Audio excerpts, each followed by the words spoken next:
My name is Lillian Michiko Blakey. This is a story about my family. Out of the Ashes. In ancient mythology, the majestic phoenix is said to die, consumed by a burst of fire as blinding as the sun, but it rises from its ashes and comes to life again. And so it became a symbol of eternal life and fresh beginnings, overcoming the darkness of destruction for many cultures and throughout time. It rises to the challenge to become powerful again and succeed. Its invincibility is a testament to its determination to survive. As such, this is a story of what happened to the 22,000 Japanese Canadians who were forcibly removed from their homes in British Columbia by the Canadian government when Japan joined Germany against us in World War II. Japanese Canadians lost everything: their livelihoods, their homes, their businesses, their belongings. But most of all, their identities as Canadian citizens. The unspeakable loss was catastrophic. Like the Phoenix, their story is also about renewal and rebirth. This unspeakable horror had happened to my family, to my grandparents, who came to Canada at the turn of the century and became Canadian citizens, to my Canadian-born parents, and to me, a sansei, a third-generation Canadian. In her memoir, my mother wrote,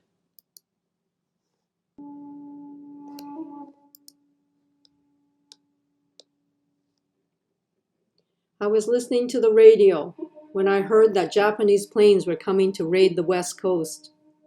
I'll never forget that day, December 7th, 1941.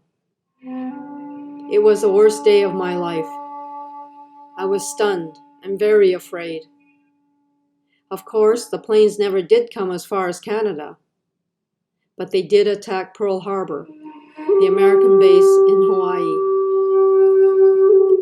From that day on, life changed for us. Even though we were Canadians, we were called aliens and treated as the enemy. It was awful. Young people like me had never been to Japan. We honored the British flag, loved Frank Sinatra, and danced the foxtrot. It was hard to understand what was happening. A curfew from dusk to dawn was imposed, and we were not allowed to leave the house after dark. I was 19 when war against Japan was declared. The Canadian government forcibly uprooted all Japanese Canadians from the West Coast. Women and children could go to internment camps and men to road camps in the interior of British Columbia. Or families could stay together to work on the sugar beet farms in the prairies. My mother wanted our family to be together, so we decided to relocate to Alberta. Before leaving Vancouver, Eunice sold the furniture, but our father's boat was confiscated without any compensation. Father had just cleaned and painted his boat for the winter. He renamed the boat Nancy after Eunice's first daughter.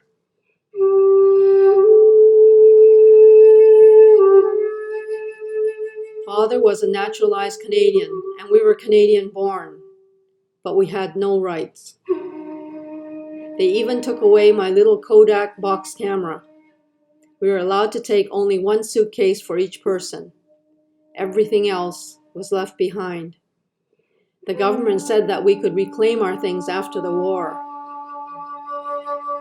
but that never happened. In May 1942, we arrived in Lethbridge, Alberta by train and were escorted like convicts by the RCMP. Our clothes were inappropriate for the harsh Alberta winters. We were city people with city clothes. We were fingerprinted and had to carry identification cards everywhere we went. This was the most terrible time of our lives. The farmers who picked us to work on their farms were at the station to claim us. My parents, Rosie, and I were taken to Coaldale. Eunice's family went to a Hungarian farm in Lethbridge. Mother was worried about separating from Eunice's family because Eunice's 3 children were so small, so she left us to join them. Then she worried about us, so we got permission to leave the Coaldale farm to join Eunice and her family to work the sugar beet fields together at the Hungarian farm. Our so-called house was a chicken coop, which was extremely cramped for the 9 of us. Eunice, her husband, her 3 children, my parents, Rosie, and myself. We had barely enough room to cook, eat, and sleep. The room was filthy with chicken droppings all over the place. The window was broken, and orange crate slats were hastily nailed over the opening. An old broken down screen door with cardboard was our door. Mother hung a comforter to keep the cold air out, but it was useless. The coal stove was kept going night and day to keep us from freezing, but we were always cold. We had come from very moderate winters in Vancouver to the very bitterly cold prairie winters, which often dipped to -30 or -40 degrees below 0 Fahrenheit temperatures. The farmers were supposed to provide us with proper housing and bedding, but this farmer provided neither. The bedding were sacks filled with straw.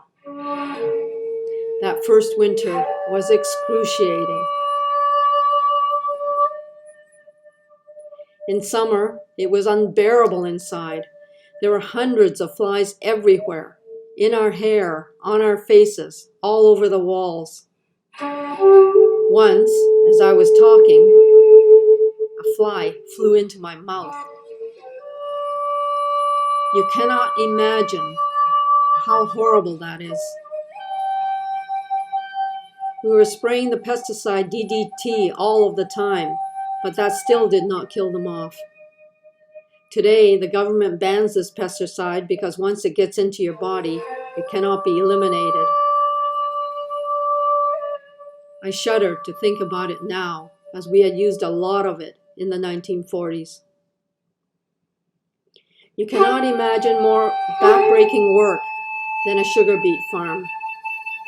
We faced many hardships, thinning beet plants, weeding, hoeing, and finally topping the beets. We rose at the crack of dawn to go out to the field. The beets were planted in thick rows about 3 feet apart, and when they were about 1 inch high, we thinned them out to single plants about 1 foot apart, all the way down the rows, row after row after row. We worked until dusk when we could no longer see what we were doing. When we returned home, we did all of our chores, cooking, washing, preparing food for the next day, putting the children to bed. All we did was work, work, work.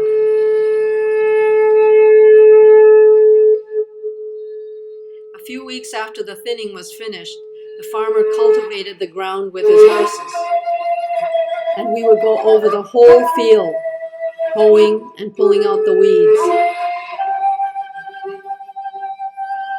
If there was a drought, the farmer irrigated the field with water diverted from a canal. Topping started around the end of September. The farmer used his horses again to pull a plow to loosen the soil around the beets. It was our job to pull the beets out of the ground. We took 2 beets, 1 in each hand, and banged them together to shake off the soil. Then we cut the tops off and threw the beets onto piles as we worked along. Sometimes the soil was wet and it was very heavy lifting. Since it was very sticky gumbo soil, it was exhausting work when caked with mud. I weighed only 90 pounds, so the work was daunting. Even when the weather was awful, we had to keep on working until we had finished the whole 20 acres before winter set in. There were times when the beets that we pulled out of the ground were frozen solid. We worked alongside German prisoners of war who were very pleasant young men. I found out that they could understand French, so we were having a great time. The soldiers guarding them with rifles reported the Germans, so we did not see them again for several days. They were punished for speaking to us.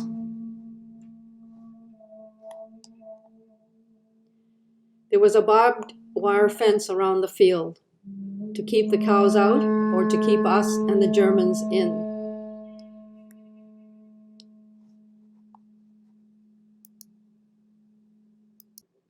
Eventually, my dad was allowed to join my mom, and they were married in Coaldale, Alberta, where I was born.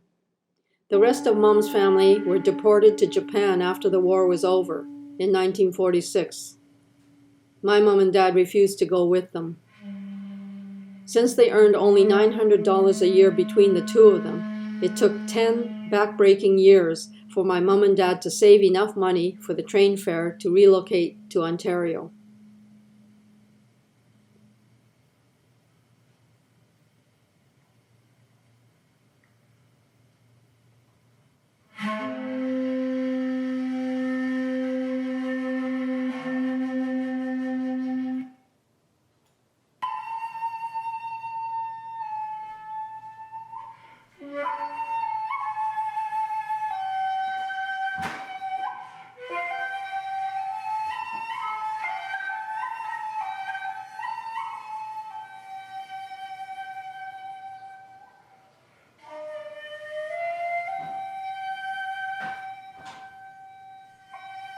Here is a story I wrote about my father, African violets and sakura, after we settled in Ontario.